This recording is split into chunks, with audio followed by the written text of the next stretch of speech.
verification that the meeting was posted? Yes. It is. Thank you very much. Next up is opportunity for public comment. We have one speaker this evening that has signed up. Because there's less than 6, speakers will be notified at 3 minutes, but allowed up to 5 minutes to complete their comments. We expect all speakers to honor a time limit, refrain from using any inappropriate language, and be respectful in their comments. Speakers who do not meet these expectations may be prohibited from speaking at future board and/or committee meetings. Speakers are here to address the board, not the audience. The school board and this board committee does not endorse any comments made by members of the community here tonight. We would like to remind our community members of the impact of their words on others and that our children are watching. We commit to communicating with you in respectful and productive ways and ask that you do the same. We also expect that the audience will be respectful of the speaker and of the board and refrain from responding with verbal comments, cheering, applause, or other behavior that will detract from the meeting. Please note that no obstructions can be created between the board and the audience. Visual aids cannot be used, and the area behind the speaker and podium will be clear during public comment. Also, in order to respect our speakers and meeting participants, please silence your cell phone. Our lone speaker this evening is Mr. Reese.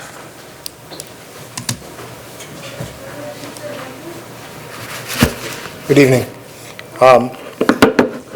Earlier this month, the school board meeting, I talked about mathematics, and I said that it was anecdotal what I was going through, but it's not anecdotal, it's pretty systemic, because I found out today that math at West High School is pretty much a hot mess, that there's a 40% failure rate up there, and that's just at failing. We're not talking like C minus to D minus. What do you add there? Another 20, 30%?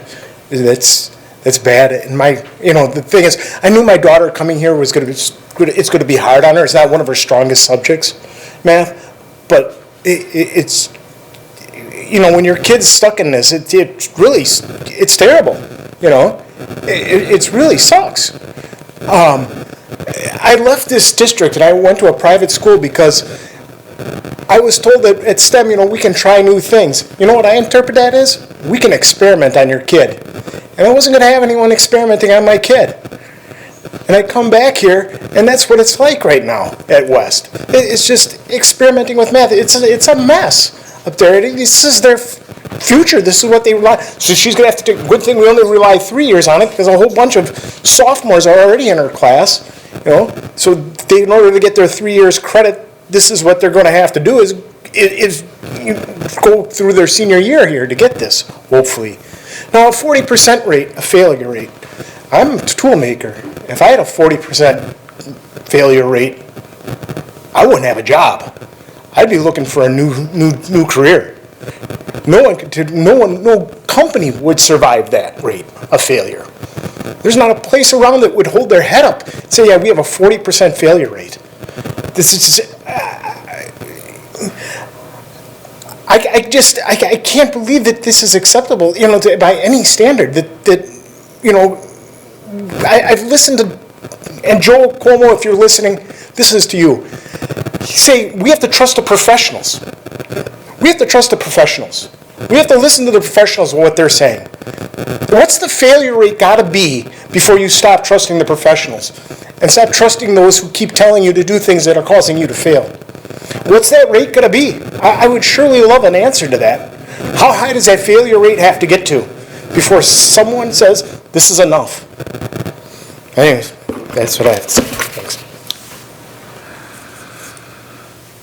Thank you, Mr. Reese. Is there anyone else that would like to address the committee? All right, seeing no one, moving on to action items. Our lone action item this evening is the approval of the minutes. Be looking for a motion for approval of the minutes. So moved. Thank you, Mr. Zenobia. Second, Mr. Moore. Any discussion on the minutes? Seeing none, all those in favor say aye. Aye. Opposed? None. 5-0. All righty, moving on to discussion information items. First up is procedural compliance self-assessment. Yeah, Patty Hobble, Jason Gann, and Amanda Mack are here this evening. We started presenting this to you last school year. It's a DPI requirement we must follow every 5 years. So the assessment work is done, and they're going to present to you the findings and the corrective actions and where we sit with it right now. Excellent. Welcome. Thank you. Let me get this up on the screen.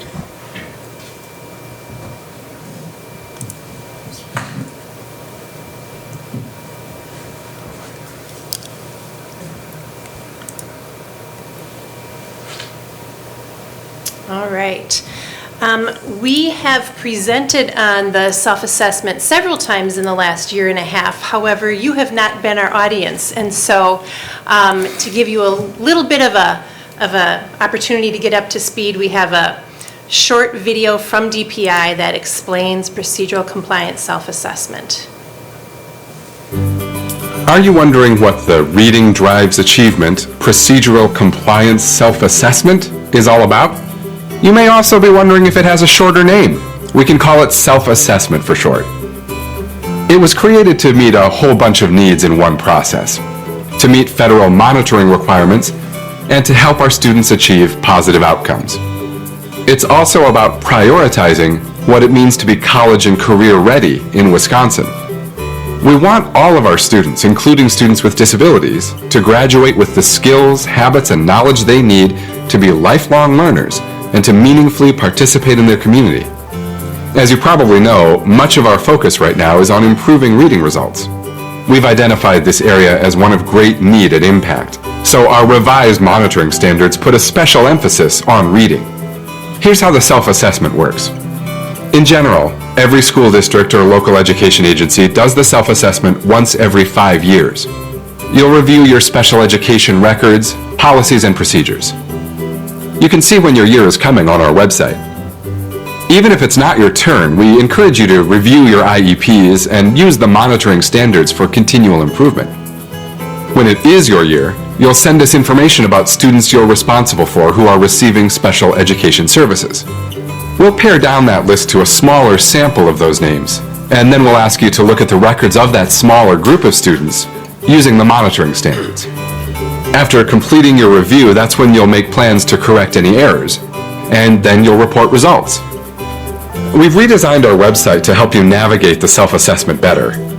We've included a one-page overview, we updated our monitoring directions and standards, and we created a tool to help you learn how to review your records using the updated monitoring standards.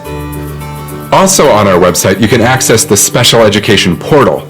That's the online application where you'll provide the student information, enter your self-assessment results, and identify any corrective actions that you need to take afterwards. A member of the DPI's special ed team will work with you to make sure you corrected the errors you identified and that everything's in compliance. This person will also be able to answer any questions that you may have about the process. That's the overview. More details are available on our website. Hi, I'm Barb Van Heeren, Director of the Special Education Team at the Wisconsin Department of Public Instruction, and I hope you found this video helpful. One of the things that we're doing in Wisconsin's results-driven accountability efforts is to make sure that we're connecting compliance with results and academic improvement for our students with IEPs, particularly in the area of reading. That's where the self-assessment comes in, along with our work on college and career-ready IEPs in our enhanced model IEP forms and many other efforts. Thank you for being involved in this very important work.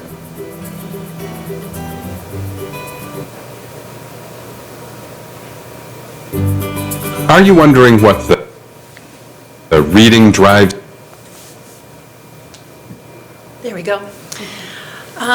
We had our last full self-assessment back in the school year of 2014-15. It's a 5-year cycle, so we expected to be doing it again with the IEPs from the 2019-20 school year. Due to the pandemic, DPI pushed that back another year, and we reviewed IEPs from the 2021 school year, and the process started for us in July of 2021. The start of that process, basically columns 1 and 2 on your chart there, took place that summer. We reviewed 62 evaluations and IEPs, and that led to our planning for some professional development for our staff. And since our last update to the board, we did a smaller review of our IEPs. So after that larger sample last summer, we had a few items that we needed to correct. We gave DPI 13 IEPs. All of those passed on the evaluation items, but 4 needed some corrections. So based on those corrections, again, we continued to do some work, which we'll talk about. And we're happy to announce that in our most recent review with DPI, all IEPs that were audited passed on all items. So at this point, we can close out our self-assessment, but it is because we've been doing a lot of work as a special education department. Since our self-assessment, we really focused on providing high-quality professional development that was aimed at improving our practices around writing IEPs, as well as our service delivery for students with special education needs. So this is a look at some of the courses that we offered to all of our special education staff during Summer Institute. Rather than our special educators joining their regular education colleagues, we decided to focus on some special education specific training, really honing in on goal writing, how to write a college and career ready IEP, which was mentioned in that video, the art of case management, because it is both a science and art in order to write these IEPs and deliver these services that the kids need, as well as writing quality functional behavioral assessments and behavior intervention plans. The feedback from Summer Institute was overall very positive. You can see here on a scale from 1 to 5, the majority of our respondents, we had 71 staff respond to this survey. We have about 175 that received the professional development, reported that they were satisfied or highly satisfied with the quality. So where do we go from here? As Dr. Barb Van Haren in the video indicated, it's about compliance and results, right? So as Amanda just mentioned, we kicked off into the Summer Institute focusing on maintaining that compliance. So where do we go from here with the compliance? A couple things that we've put in place, either planning or in practice this year is, as you can see up here, we've asked that teachers review at least one of their colleagues' IEPs as they write it over the course of the school year, right? We know that they write many more than that, but one opportunity for them to review it, to provide some feedback, again, given the instruction and the professional development that they not only got back in Summer Institute, but then looking forward to the next one, we have another institute coming up. In mid-January, we have our Winter Institute. So how do we continue that momentum? These are some areas that we intend to continue to build on the professional development, not only for the compliance part, but then also the practice part, just like the art of the case management that Amanda had alluded to. And these are the areas that we currently have planned for that Winter Institute. Then there's the results, right, as Dr. Van Haren had said. We took the opportunity to review what resources our teachers have at their fingertips while they're instructing our students with disabilities each and every day. And we found that there were some gaps that we wanted to fill this school year. And as you can see up in front of you, these are some resources that are new to our system this school year. Everyday speech, from communication needs to interacting with others. The unique learning system, again, is a series of learning targets and curricular resources for some of our students with lower cognitive functioning.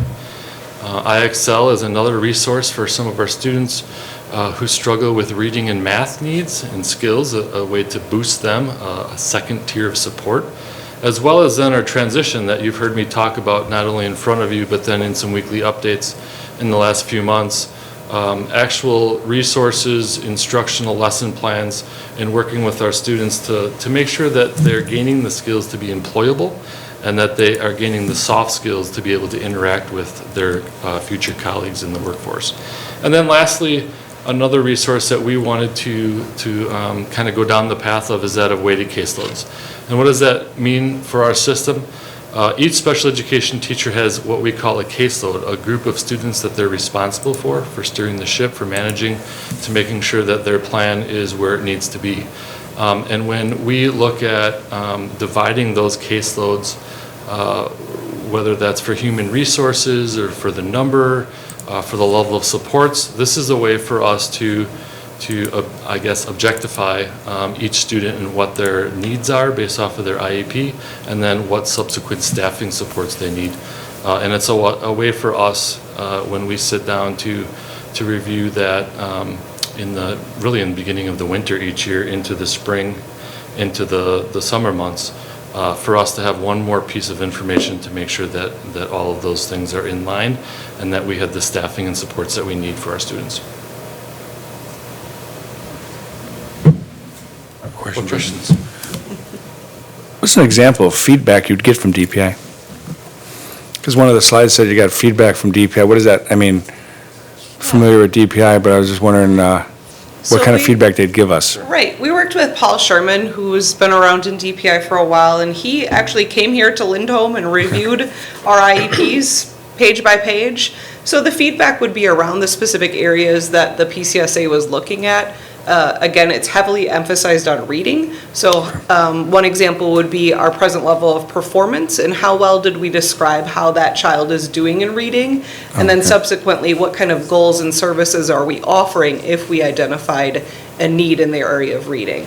So the kind of feedback would look like, oh, it looks like on your present level, this child had a need in reading, but you may have missed the mark because I don't see services or I don't see an appropriately ambitious goal to identify or to directly affect that need that student is showing us. Okay. There were specific indicators in the area of evaluation and then annual IEP that we used, that we utilized as a school team when we reviewed our IEPs. And then when Mr. Sherman came in, he used these same indicators on the subsequent IEPs that were drafted to make sure that we maintained compliance after we submitted our first round. And then you mentioned that they tell you if there's any errors. What would an error look like? Would an error be we were giving the services, but we might not have documented it in the goals, or? Along the same lines, along the area of reading, there are students who have a disability and it does not affect their reading skills. Right. So you wouldn't comment on reading, you wouldn't have a goal for reading. However, you do have to make a statement about that the disability does not impact reading. So if you don't comment on reading at all, that's an error. So that would be like an error, even though, Sure. okay, I gotcha. Yep. Any other questions, Mr. Montiel? Yeah, thank you. This might be the same question. I just want to make sure I understand it. So DPI requires this assessment every 5 years. The district sends their information through that portal of all IEPs, and DPI selects a certain amount at random, and then those are looked at in particularity. Of the 13 that were selected, they all passed, as your understanding?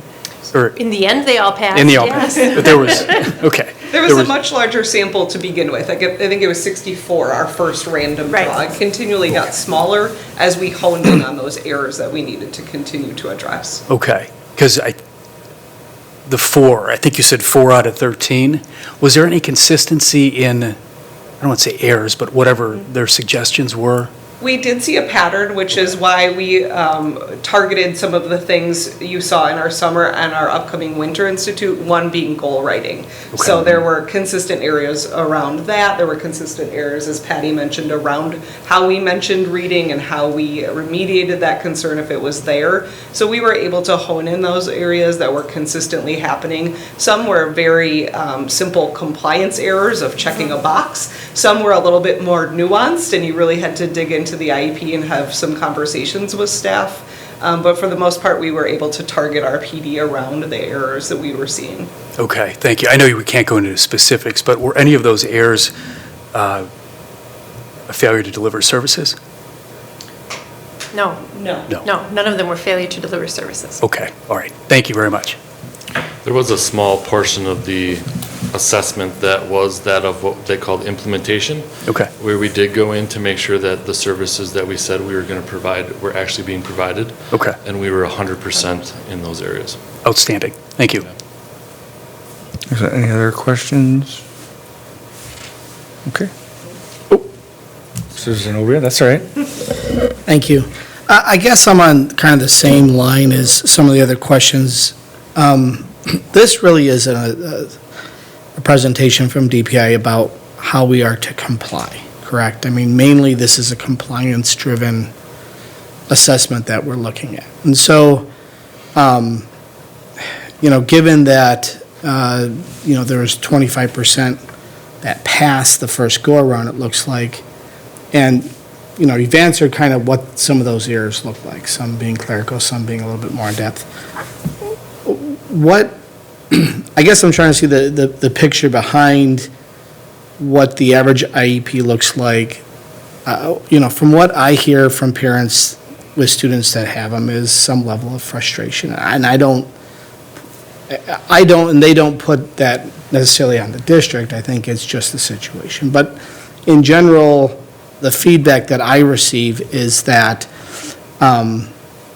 there's some level of frustration that the IEP that their student has is not being, it's not getting them from point A to point B, I guess would be the first way to say it. And that's anecdotal. I mean, that's probably a very small sample size. But what I'm getting at is of this process, how helpful is the compliance portion for you to try to reach versus actually spending the time with the student from these assessments? I mean, how much time does the compliance portion take someone to do, as opposed to, and then how much of that is actually being done with the student? Can I see what I'm getting at? I mean, I know your jobs are both, but you have people that must spend a lot of time on all of these IEPs and the actual writing of them. So what's the gap? How does this translate then to the student that these are followed? I know I'm not sure that's a question, but maybe a very long comment.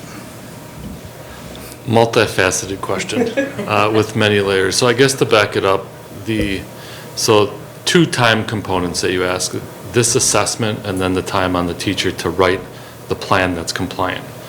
You know, this assessment was largely completed by us and a school team outside of school hours. So very little time actually spent distracted from classroom instruction. The time that teachers spend drafting an IEP, given the compliance standards that we have set forth and expect, I would say ranges anywhere from 2 to 6 hours and sometimes plus per student. Significant amount of time outside the classroom, but a piece that we're held to, a piece that we don't have the choice to. And really the hope of the compliance piece is that they are really honing in on the skill deficits that the student exhibits, that we are crystal clear not only to the parents but to the regular education staff and special education staff and paraprofessionals as to what we're there to do and how we're going to do it. So there's a little bit of an overlap there, but you're right in that this is largely compliance-based, not how we're going to get there, other than what we say we're going to do. You mentioned parents, though. Parents are a really important and equal partner in the IEP process, so although they don't sit down and draft the paperwork, they are participants at the meeting. We look for their feedback and family engagement throughout the process, and we've done work across the system on engaging our families so that they can understand and participate meaningfully in the IEP process. So that is something we definitely recognize and are working to help our families understand, because it can be incredibly complicated and intimidating to go to a meeting with a bunch of professionals that are throwing out terminology and giving you a legal document. We want to make it parent-friendly. We want them to feel like they are equally invested and knowledgeable about the process. And I think I'm looking at some of this within the presentation, maybe I'm reading into a little bit, but in that time that it takes for a teacher to write an IEP, a lot of investment must go into that individual teacher to be able to do that, correct? And so,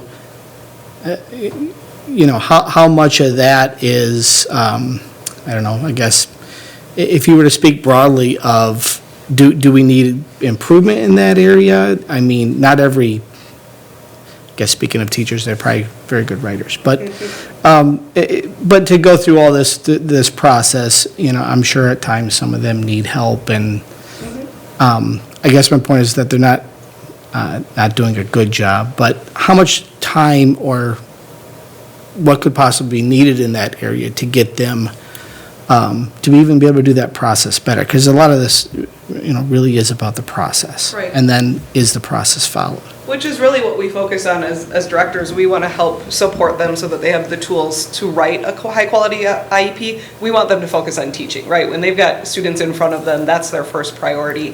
One thing that we do is help train up all of our principals who serve as the LEA representatives at those IEP meetings, so they have the decision-making authority to commit resources on behalf of the district, but they are also very highly trained in the components of an IEP. So we work with our principals quite extensively so that they can also understand that process, and teachers can get some real-time coaching, which is really helpful for us. We can't read all 2,000 IEPs, but they really serve as a front line and a support system for our teachers. And then we also mentioned the peer review aspect. So having teachers look at their colleagues' work is also extremely critical, just so that they can understand the process and help support as well. And we mentioned the professional development that we've been providing really over the last 3 years, because we started to prepare our teachers for the year that we thought we were going to be reviewing IEPs. And so we had the checklist of, like 35 items, 35 statements that we were going to be reviewing in each IEP drawn, and we went through and educated the teachers on here's what's going to be looked for, here's how we want you to start refining your practice in preparation for that. And additionally, besides the professional development that we provide along with some of our lead teachers at Summer Institute and Winter Institutes, we also have, in every building, one of the special educators is considered the chairperson for the department, and they meet with either Jason or Amanda on a monthly basis and bring back to their department some refinement, some additional features of practice that really help support their growth in their instructional practices. Just one other question. Is it fair to do all teachers write an IEP throughout the year, or do a lot fall in one area more just because of what school we may be talking about, or? Well, you write the IEPs for whoever's on your caseload. Sure. Yep. Is it fairly spread out, or what I'm getting at is, do some people have a much greater caseload in these areas than others? Some people have a much greater caseload. Okay. For example, speech-language pathologists have caseloads of 40 or more. And the same would They be? write 40 or more IEPs. Okay. And so the same would be if some teachers may also experience it at times? Well, not as many as 40. Okay. I think our range for teachers can be anywhere from maybe 5 students who are of really significant need to maybe 20 students who are more independent. Okay. Thank you. Thank you all. Any other questions? Okay. Is that all, or do you have more for us? That's it. Fantastic, great presentation. Thank you. It's good to note, though, that the IEPs extend into the transition period as well, so they're there until you're 21. It doesn't end at 18. We have special ed students that continue on, and those teachers have to continue on with the IEP process. And we start at 3. Yep, and we start at 3. That's a good point, too. We currently have 35 students in the 18 to 21 Oh, year. okay. I have to stop down and visit that one of these days, yes. Thank you. Thank you. All righty. So next up is the East Update, Project-Based Learning. So yeah, last year, tonight we have Mark Leonard and Sue Poppy here to present on East. Last year, we made some programmatic adjustments, service adjustments to the East program. And as promised, we're going to come back a couple times this year to let the committee know how things are going. So Mark and Sue can do the talking. They're the experts in this.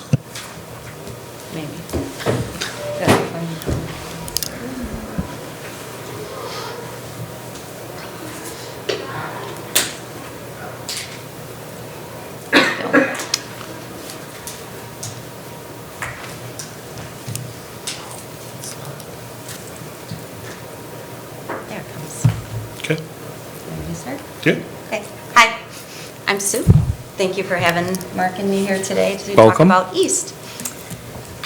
So we're starting off just with our vision because this has evolved. I came on last year and then as a staff and a learning community, we came together and redid our mission, redid our vision, and wanted to change the learning platform for our students in order to make them more engaged and life-ready, really, for education.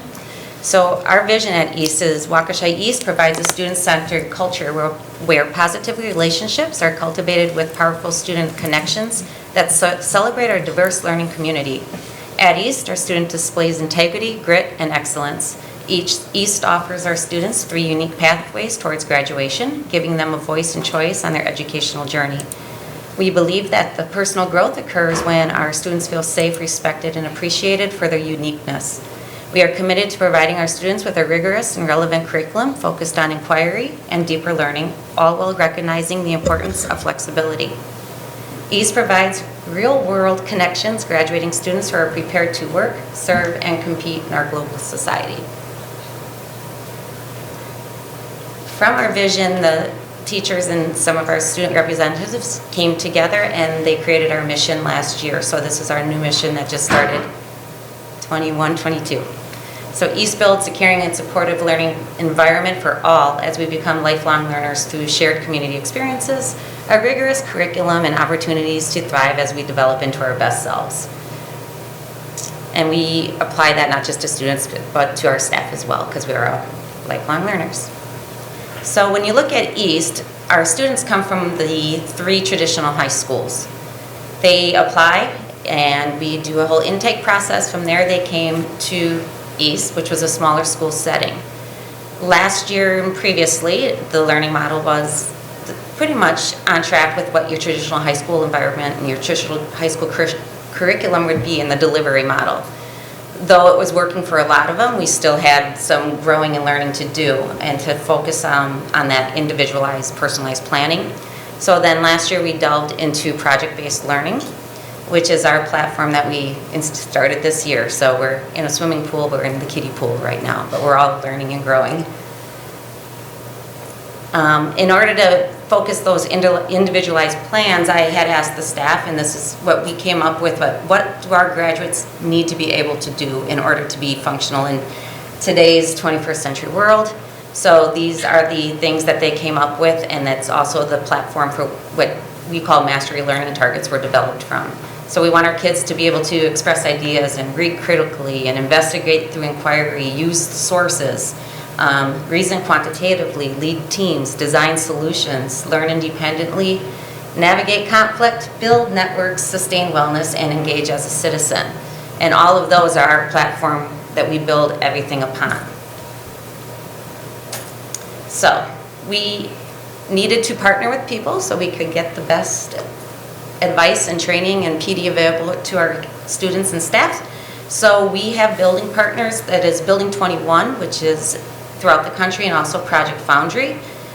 Building 21 is what led us to what we call our mastery learning targets, and it's a whole platform and the grading continua. So instead of saying it's time-based, you got a quarter, here's your grade, it's more they show growth, and as by the time they're a senior, they have to be at what we call a level 5, and at the level 5, that's when they're ready for college and career readiness. So where they start and then as they grow. So we monitor as they grow, and as they complete what we call backpacks is when they get their credit. So it can take a little bit of time, it can take a lot of time.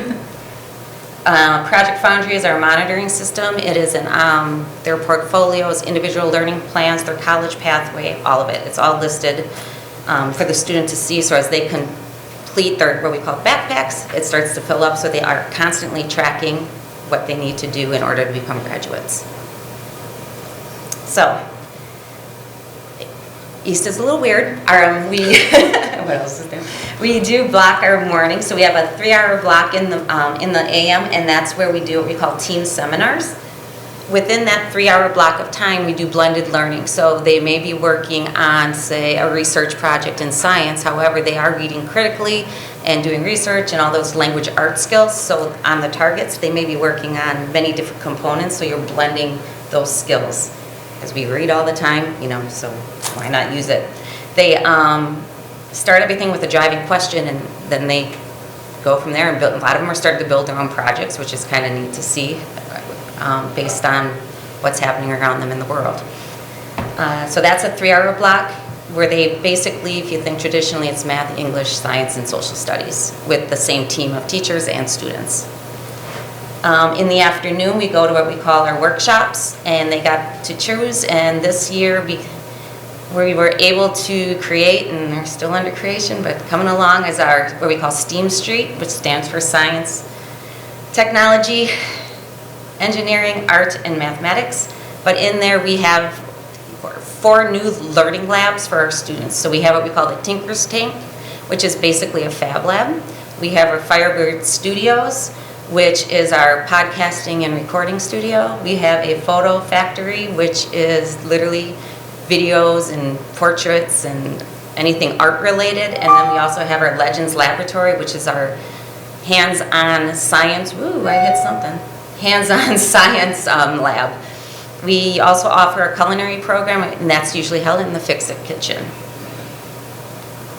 So in our Tinker's Tank, this is just a little bit what some of the kids in there are working on. We have a glow forge, we have crickets, we have, you name it, it's in our power tools, all of that. We were just commissioned by the South Booster Club to create, you can see it on the bottom there, is an ornament because of the band in New York that loaned them the uniforms for the upcoming Christmas parade. They wanted to send a thank you, and that's the prototype there. They're actually better than that now. So our kids that are in the afternoon workshop are putting together 100 of those ornaments, which will be shipped back to the band as a thank you in New York. We have our photo factory. If the pictures on my right are actually student samples of their work, they're delving into that. We were kind of like, I guess happily shocked would be the way to say it, that they love cameras. You would think they'd be on their cell phones and that. No, I have to buy more cameras. They want the big cameras. They go all over the lake there. They were at Atwood Park in the Shorewood area, so they hop in, they're taking photos there, and that's in the upper left is where the kids are taking their own senior portraits. So all our seniors have had senior pictures taken, and they're just doing an amazing job. It's actually a really cool thing. Helps to build a sense of community. It really does. And some of the pictures, you're like, don't take that. We have our Firebird Studios, which is our podcasting and recording studio. And then the coding we're working on, we are trying to hire a technology aide and to come on in and help us with the coding, because I'm not tech related, but we're trying. Brian Yearling has been instrumental in helping us set that all these labs up to make sure they were ready to go for our kids. You can see the group in here, we're actually working on a podcast that they're doing for one of their morning workshop seminar classes, because they have to present their evidence, and that's the way they chose to do it. In our Legends Laboratory, this is under construction. The cabinets have just been put in, and hopefully we'll get some stools soon. But so in there, that's the one lab that is under construction, but the microscopes and everything have been ordered. We have our hydroponic system, which we got the grant for last year. That's ready to go, and we're moving forward with that as well. Fix-It Kitchen, we got to thank Michelle and our district people. They came over the other day for our cake wars. The culinary class put together a cake. It started off, it was supposed to be small, and they kind of blew it up. Like I said, the kids kind of run that show, and they cooked all those cakes, and then it was tasting and a big presentation that way, and we came down to 2 winners, and it was kind of a neat thing. Our Fix-It Kitchen in this culinary class also caters all our evening events. They cater our graduations, they cater our family engagement nights, student profile nights, you name it. We eat all the time at East, and they're actually really good cooks. Outdoor Adventure is where we combine basically some of our community experience along with like gym, health, that wellness type of thing. So far the kids have been to the Brewer game. Leading up to that, they had to learn how to do all kinds of the tailgating games, so they're doing all of that. If you see Issa over there, he actually was given a ball by one of the players. They got autographs, and all those seats were donated to our students, and a lot of them have never been to a Brewer game.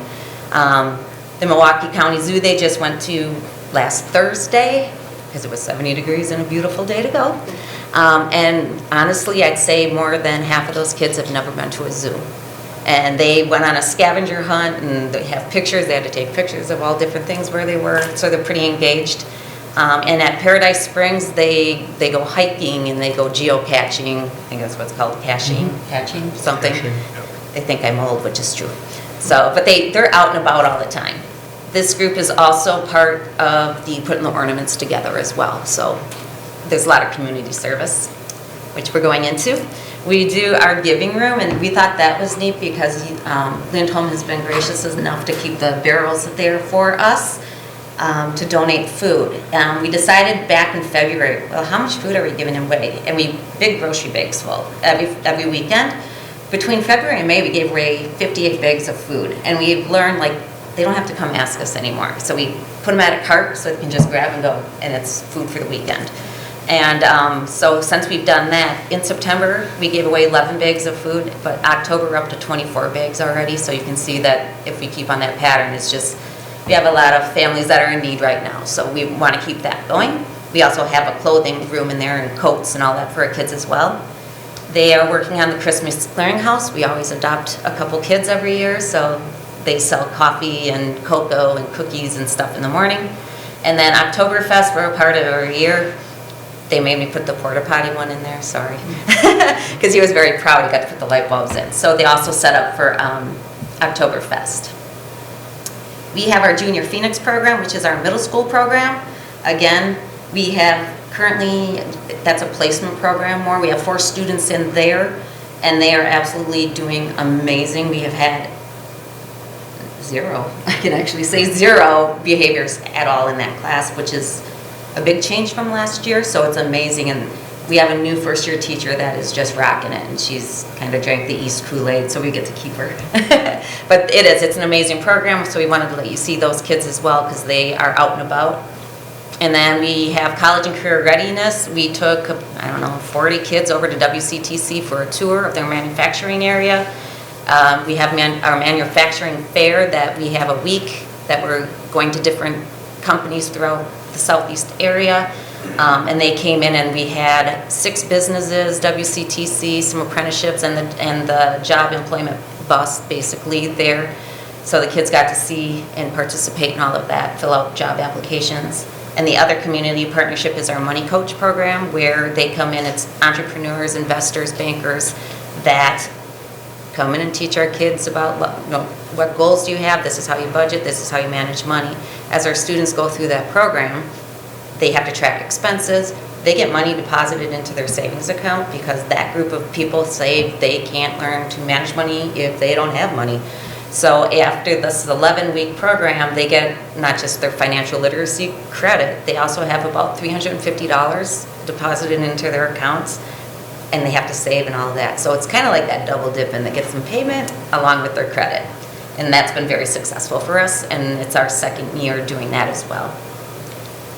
And then, our family engagement night, if you see the portraits, again was the kids in our creative classes, they're the ones that took some of those family portraits we have up there. We just had one a few weeks ago on October 20th, and we're hopefully going to have another one right after the holidays, because we want to do 3 or 4 of these a year along with student showcases. Again, it's catered by the culinary class. And then just some of our activities, we like to have fun. So we have our Just Like the Students Day. They just try to dress as us. We don't dress like that all the time, I promise. Twin Day, and then we had our Superhero Villain Day, and then our School Colors Day in that as well.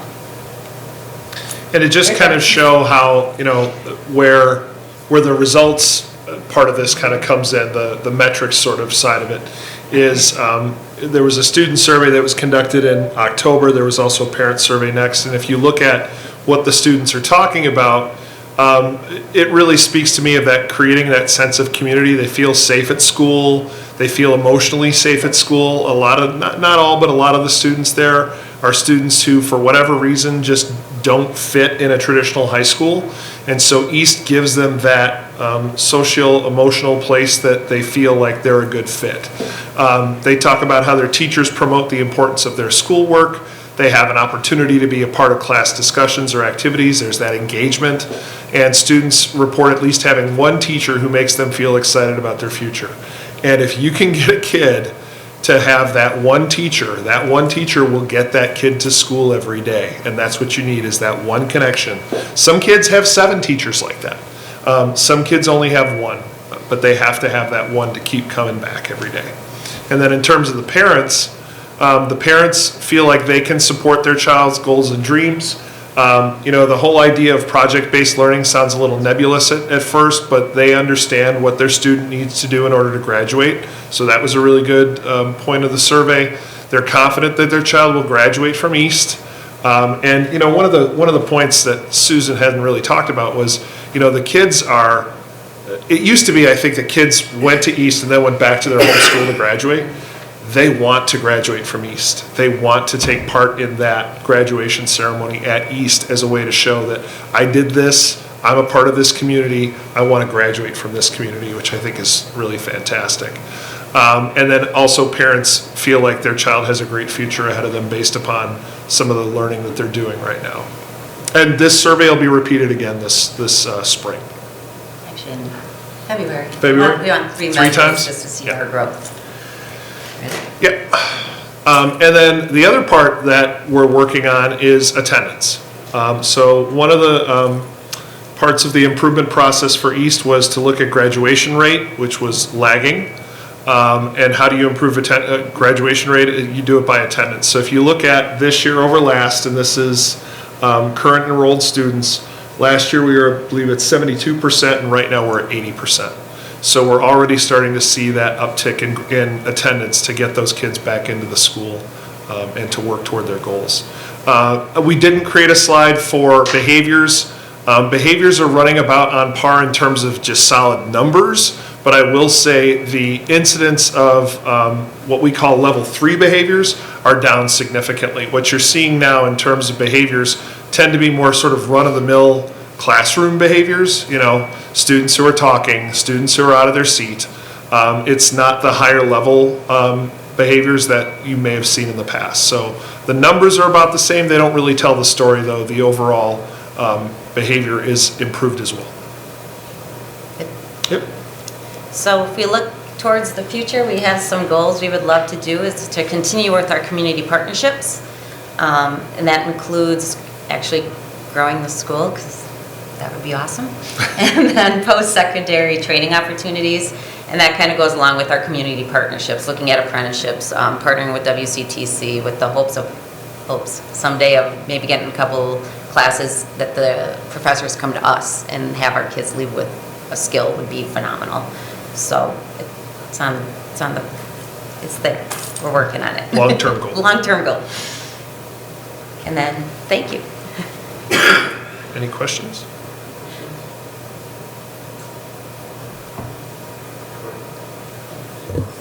Thank you all so much for that presentation, but I want to say, I am just really, impressed by the amazing work that you all have done at Easton. We've had conversations before about me getting there to go in that cooking class, so I know, as you can see. Now, with the last part that you made, the comment about partnering with WCTC, I actually have a special friend and connection. So I know some people over there, so hold me to that to, see what, if I can, help out and be supportive of any chance so that those students can get, additional resources for them. Appreciate it. Great. Thank you. A question, you did the attendance measurement there. Is there any, digging down a little bit on any of that data of specific reasons or time of year where they're more or less likely to be in school? I don't know if they're more likely at the beginning of the year, and does it wane at the end of the year, or any other set of reasons it might be? I'm just wondering if you have any of that information. I do. One, we can see from even last year to this year, those short weeks where there's like 2 days, you'll see those a little bit lower because they don't want to be bothered coming for 2 days, but then we knock on their doors, so they end up coming. But they can cycle at times, so like coming into the holidays, this is a rough time for some of our families. Yeah. So we try to offer those supports for our kids. We pick them up. You call, we'll come get you, things like that, because we want you in school. So, yeah, they cycle. You can kind of see the pattern. Spring, happens again. but the cycling now isn't as low. I get, the amount of kids, which is great, that, we're getting at a grade up. I want it more than 80, absolutely, but these were kids technically that weren't going to graduate. So when you look at that, they're graduating, which is good, and ready to go. It's not just like, oh, here you go. They're actually... They have a plan. There's a plan, and it's authentic, and it's applicable, and they can see the reasons behind, oh, that's why we have to do all this team building. This is why we have to collaborate, because that's how work is now. We don't go and hide usually in a cubicle or whatever. It's more collaboration. And the amount of speeches these kids within the last month have given is amazing, and they never would have gotten out before. And that's just them becoming a community. So, and I think that helps with the attendance. I really do. Sure, and it probably just becomes an expectation that this is just the way we do things here, and... It's an East thing. That's what we call it. It's a what thing? It's an East thing. Oh, there you go. Yeah. All right, thank you. You're welcome.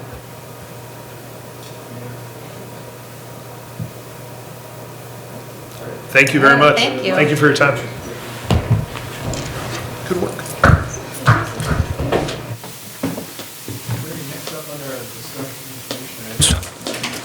Is discipline work group update.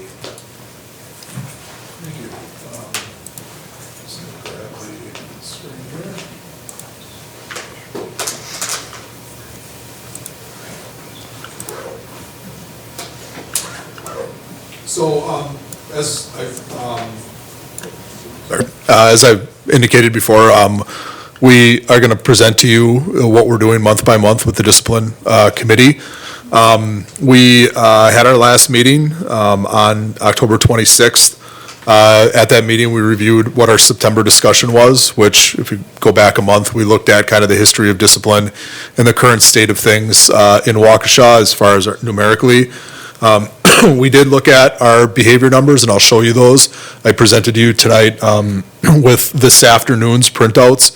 I'm committed to coming monthly with the date of data that we have for you, so you can see where we're at from a discipline referral standpoint. We began working, last month I mentioned the behavior solutions through an RTI model, the book, and there's two audits or activities that we participated in. I'll give you those templates tonight, or I'll present those to you tonight. The first thing that we want to look at is what are our academic and social behavior expectations? What do we expect students to do academically, socially, interact with each other, so on and so forth? And again, I'll put those up in a minute. And then we looked at a behavior gap audit, and that's going to take us about 2 months to complete. So we'll work on that again this month in November. This next meeting is the November 17th, so we'll be getting together this Thursday. The timing of these two meetings doesn't necessarily line up cleanly for us, but we're going to continue to work with that. And just a forecast for the committee, we're not going to meet in December. Just looking at the timing in December, the discipline committee is not going to meet in December with the holidays coming up, and then the number of activities that we have right at that last weekish, we'll give that month off. But where we're hoping to go and where we will go is by the third 100 days. So for those of you who have been to the Teaching and Learning Committee for a number of years now, we have talked about our SAIL plans and then the 100-day planning cycles. The first 100 days usually takes us to right about now in the school year. Schools are wrapping up that first 100-day cycle. The second 100-day cycle starts at the beginning of December-ish, and it goes right until about the end of February into March. And then we'll start that last 100-day cycle. It's our goal to build into behavior planning into that third 100-day cycle. We know we need to work on behavior, and the schools are doing it right now. But when you look at, for instance, the secondary schools that have taken on the textbook adoptions or the curricular upgrades, at the elementary level, we've done the writing work. If we were to come out and say, hey, here's one more thing, we want the schools to build a little momentum around this. And what we're hearing at this discipline committee, it just took us 2 months. The schools are saying, we really would like to build this into our plans now. It's like, okay, you guys can work on it, but let's make sure that we get our staff ready to go on this so that the teachers have a good understanding of what we're doing and why we're doing it. Again, it's not to prevent anybody from focusing on behavior, discipline, socially acceptable behaviors at school, but before we build that into a 100-day planning cycle with our staff, we want to make sure we have people informed and on board in the direction that we're going. So what I'd like to show you tonight, Joe, though, is just a little bit of the the behavior data, and these are the sheets that you have in front of you. The first table, and I've shown this to you monthly, is our discipline data year to year. So we have the same time frame, September 1 to the 15th. And you can see that we are pretty close to where we were at the same time last year from a numbers standpoint. The chart that I find most useful is this one here. It does give us the number of incidents over the course of the year. And why do I have just one school on there? I apologize here. I think I'm looking at one.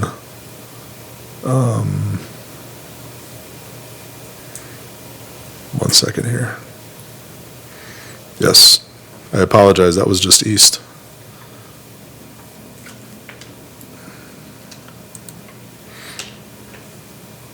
This is more like it. Okay, so our totals, again, this year, our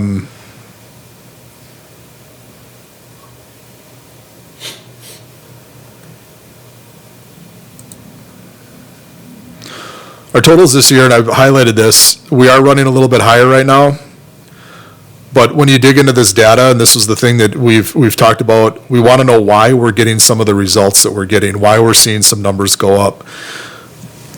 So one of these areas, this classroom directions, we're seeing this. And in one of the charts that I provided you tonight, you can see the periods of the day and the areas of the school where we're seeing more referrals. So you can see that we're having a higher level of classroom distractions. This is something that our discipline committee is working with and talking about. And when I show you those audits and those activities that we participated in, you can see what we're hoping to dig into there. The other part, number that has gone up for us this year from one year to the next is the technology violation. And again, I've pointed that out at other meetings. But the personal tech violation, we're up approximately 300 referrals. So if you look at the classroom distraction, classroom disruption plus this, you begin to see why we have approximately 500 more referrals this year. If we're going to be intentional again about focusing on a behavior, then we're going to see that you're going to start to see more numbers there. So as I've mentioned before, it's our goal to first begin to address it, work with families, work with teachers, work with the students on what that expectation is. And then over time, we should see that number go down if our efforts are targeted appropriately. The other chart that I gave you, it's the behavior weekly chart. In talking to our schools, and this has been both at our discipline committee, but then also just on the phone with principals, we have seen in recent weeks the numbers of referrals. This kind of yellow golden line right here represents this year. If you see more referrals on the last chart, you would anticipate seeing more on this. And you can see that last week for us was a particularly busy week. If you go into this holiday cycle, like Sue was talking about before, we begin to see students who struggle through the holidays, that behavior manifests at school. So we are working closely as a district administrative team with our building principals, our student services staff are on, trying to work with students through these challenges. The nice thing about this chart is it does give us a level of kind of predictability. When you go school by school, you can see, next week, historically, over the last 3-4 years, we've seen our numbers go up. So this is a functional chart for us. We use this regularly. I also provided you suspension usage at your desks this evening, and you can see where we're at from a suspension standpoint. When you see a low-level type referral like the tech violations, the personal tech violations, it contributing to higher numbers of referrals, you would also not see that many suspensions issued for that. It's more of a cell phone violation that we're trying to address. And if it's not repeated, then you're not going to ultimately lead into a suspension with that. So for some context around that. The expectations document that I was showing you, this comes directly from the book. And again, I just wanted to draw your attention to it. I have copies of these books up in the office, should you want to stop in and take a look. But if we're going to ask students to improve behavior, we better make sure we understand what behaviors we expect, what then we're going to teach, and this is where these activities go in. So these were the activities that we started in October, and we're moving into November. With just the questions, the essential academic skills, do you want your students to demonstrate? How are you going to monitor the evidence that these skills are being learned? How will you ensure that that the students are learning it? So how are you going to monitor that over time? Both from an academic behavior, so what is your readiness to learn? Are you in your workshop? Do you have your books ready? Do you have your materials ready? If you're, using your iPad, is your iPad in the appropriate screens, in the appropriate apps, for instance, in the appropriate text? And then socially, are we interacting well in the classrooms? Are we interacting well in the hallways? One of the charts that I gave you this evening talks about like the different times of the day when we're seeing referrals, and that happening, kind of over the lunch hour, for instance. Are we doing a good job working with students around lunch and recess, that middle period of the day, so that we're not seeing the aggressive behaviors or we're not seeing the inappropriate behaviors? That's what we need to identify first as we get into this. What are we expecting, and then how are we going to make sure that we're teaching it and monitoring it? And then this is the bigger one, and this is the thing that's going to take some time, is the behavior gap audit. This is the part where, we're looking at the factors that that exist in the school. For instance, do you have a leadership team on your campus? Are you focusing on behavior? How are you working with your students? How are you working with your teachers? So on and so forth. So this one is going to be a little bit more in depth. But again, the target is by the third 100 days of sale that we have a goal in there that is focusing on student behavior. And that is going to look differently by site, which is really what I like about this approach, because everybody has some different nuances that they're working with, different student population that is going to require, that site-based approach to dealing with it. But this gives us kind of a framework as a school district then to go off of and monitor our success and areas of future improvement. So, any questions? Any questions on the discipline? Mr. Zenobia? Yes, thank you. Just real quick, I know we talked about the technology aspect a few times, and looks like those continue to go up. And I think we asked if there's anything more that could be done, I guess, in a form of guidance, and I think the answer last time was no. Is it just that we're looking at this more closely, or? The secondary schools have really taken, like, for the technology piece, they've taken a very focused approach on it. They know that the cell phone is, it's kind of a twofold. Like, the cell phone is now an extension of most kids' hands. It's built in, you just see it all the time. And it's also an area that they're focusing on. So you're seeing something that's a disruption to learning, a disruption to the classroom environment, and they know, the secondary schools know that is getting in the way of learning. It's missed instruction. So therefore, they're focusing on it. The policy that we currently have in place addresses that. It gives us that. But in years past, we haven't been uniform in addressing cell phone personal technology violations. So in that regard, I don't see it as, I don't think that there's anything the board can do that is going to give us more of a tool to try to address this. From making it more of an issue at that level of, inside secondary learning, is there any indication that they're starting to see a result of that, or is that helping? That's what we're going to be working on with that committee. The principals will be getting together this month at levels, so the high school teams will be together, high school teacher, student services staff, and principal will be getting together across all of our school locations, the middle schools, so on. And we're going to be looking at some commonalities in our data, and then what are we seeing? So that question will be coming up this month. Okay, thank you. So along those lines, just, was it that we were seeing more of these technology issues, but they weren't necessarily reported, so we just felt it was an issue, so now we're going to measure it, so the data is increasing, and then now we're going to try to minimize it, or lower it, I guess, by addressing it. Yeah, so last year, the secondary schools, if you had a high school age student in the district last year, you may remember the school's message out, they were putting those cell phone caddies in the classrooms, where the kids were going to come in, they were going to drop their phone in, like that shoe holder that was on the back of a door, and then that's where it would stay over the course of the class. That was the first attempt to it. This year, they're taking the referral approach to addressing it, and now we're monitoring it. So it's been about a 2-year evolution, a year and a half now we're into it. And we'll see, I guess, where it goes as far as, do we get that type of, that issue in our school environment, do we get that handled? It's a day-to-day thing, and you can see that the numbers kind of get driven because it doesn't matter who you are in the spectrum. You probably have a cell phone at the secondary level. That's just kind of where we're at. And so it's a rule that's being monitored and applied, and it's affecting everybody. And how they code it, major, minor, it's just going to depend on how much of a offender you are with it. Is it an issue every day, or is it like one time you get a minor written up and then you're done with it? So I don't know if there's anything being done now, maybe it's a little bit early in the process, but long-term or throughout the year, what's the plan, if there is one, just on maybe a feedback loop back to the students? I'm just thinking from a reinforcing positive behavior, whether it's sharing, that the teachers just observed that the classroom's less interrupted, or that we've got data to support it. Is there any, closing the loop with the students to hopefully, at least in theory, reinforce the positive behavior and not just focus on something negative, and then if it goes away, we don't say anything about it?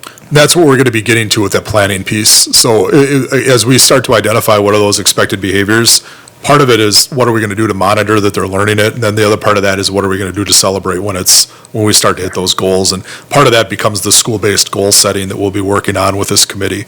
And that's really when we start getting into that third 100 days, that SAIL planning. They'll start to put those benchmarks in, and those benchmarks of celebration, similar to what they do with academics. Mr. Moore? Thank you. With the classroom interruption, I know you touched on that earlier. I wanted to just ask, how are the teachers being supported by admin when it comes to classroom disruption? So like, what does that look like? And have they said anything, some teachers, about, are they being supported? And if they are, in what way? So, if a student is referred to the office, I mean, in that sense, or as far as additional coaching and support in the? Yeah, both. Yeah, so I mean, our coaches are working with teachers on what that classroom setup looks like to proactively address disruptions, to make sure that the learning engagement is there. Once the referral is written, the administrators are going to gauge that based off of the level of disruption, which, that then results then into like what type of consequence. Are we losing, are we using a detention type approach with kids? Are we getting into, a suspension, and in school, out of school? What involvement are we getting from the parents? That really is going to be nuanced based off of what happens. The feedback that we've had, is that yes, student behavior is still something that people are concerned about and focused on, but it seems this year, and this has been based off of the committee feedback that we've had, the 75 people that we get together, but then also when we've had meetings, with the teacher groups, it seems like there is a school-wide rallying around. So it feels like it's more supported, particularly coming off of what we dealt with last year. Last year was a very challenging year as it pertained to behavior.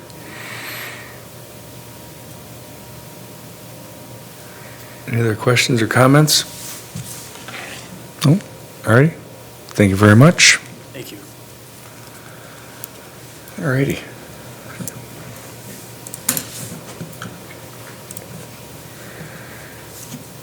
Next up is other business. Is there any recommendation for future meetings? Anybody have anything that, at this point, we'd like to bring up for future meetings? Anything? If anything comes up, email me and Joe, and we'd definitely get it on the agenda. We have need for a closed session, that's correct, yes? So I'd be looking for a motion to enter into closed session. Mr. Montiel. Thank you. I'll move to adjourn to closed session pursuant to WSStat Section 19.85, Sub 1, Sub D, to consider strategy for crime detection or prevention, specifically to discuss building safety plans and procedures. Is there a second? Second. Mr. Zenobia, this will be a roll call vote. Mr. Borowski? Aye. Mr. McCaffrey? Aye. Mr. Montijo? Aye. Mr. Moore? Aye. Mr. Zenobia? Aye. We are in closed session.